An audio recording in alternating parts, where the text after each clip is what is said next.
People have been playing games with shuttlecocks for millennia. In the mid-19th century, the British created the game badminton, in which players hit a shuttlecock back and forth over a net. Made of feathers and cork, the shuttlecock predates badminton by thousands of years. Many people are familiar with the plastic shuttlecocks used for badminton games in backyards everywhere. But serious players use the original feathered shuttlecock.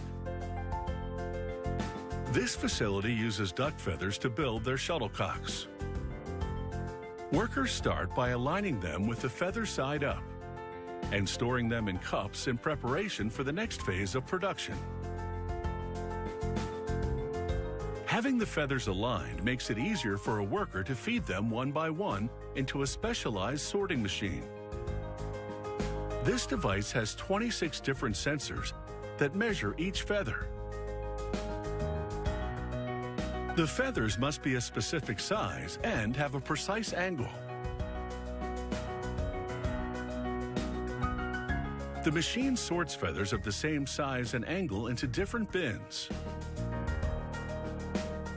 Sometimes the sensors are unable to measure certain feathers. Those feathers fall into a separate bin.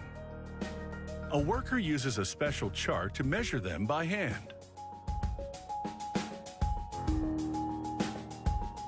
The tips of these shuttlecocks are made of cork and synthetic foam covered with white leather. It's time to start assembling the shuttlecocks. Each shuttlecock has 16 feathers, which must all be precisely the same length. The punching machine begins the assembly process. It starts by punching 16 holes in the perimeter of the shuttlecock tip. The worker feeding the feathers into the device must keep pace with the machine.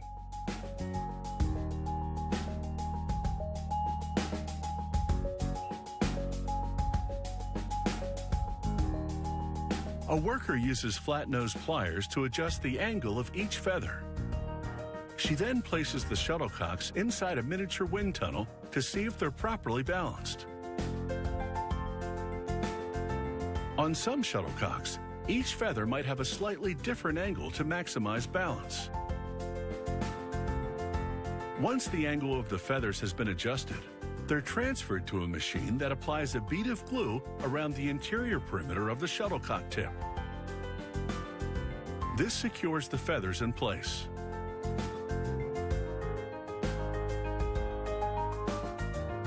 To further stabilize the feathers, workers place them in a specialized sewing machine that binds them securely together with 2 rows of thread. The threads stitch each feather to the next. This process strengthens the shuttlecocks, helping them maintain their shape even when they're getting slammed back and forth over a net.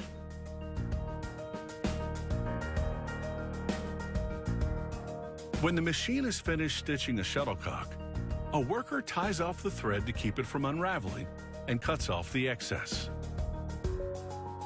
Finally, she evens out the thread rows. With the threads in place, the shuttlecocks must undergo a final tuning. A worker once again adjusts the feathers to ensure proper balance. A machine applies glue to the threads on the shuttlecock, locking them in place to give them the necessary rigidity. The thread is made to quickly absorb glue. A worker applies a green strip, which indicates a slow-speed shuttlecock. Medium-speed shuttlecocks get a blue strip, fast ones are red. It's time for quality control testing.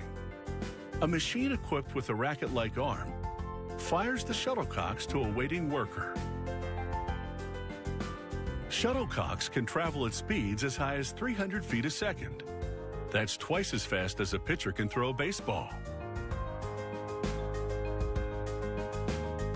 Once the shuttlecocks have passed the quality control test, a worker inserts 12 at a time into long cardboard tubes, similar to those used to hold tennis balls.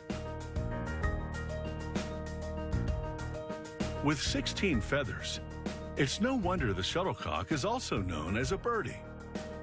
These high-quality products are ready to fly.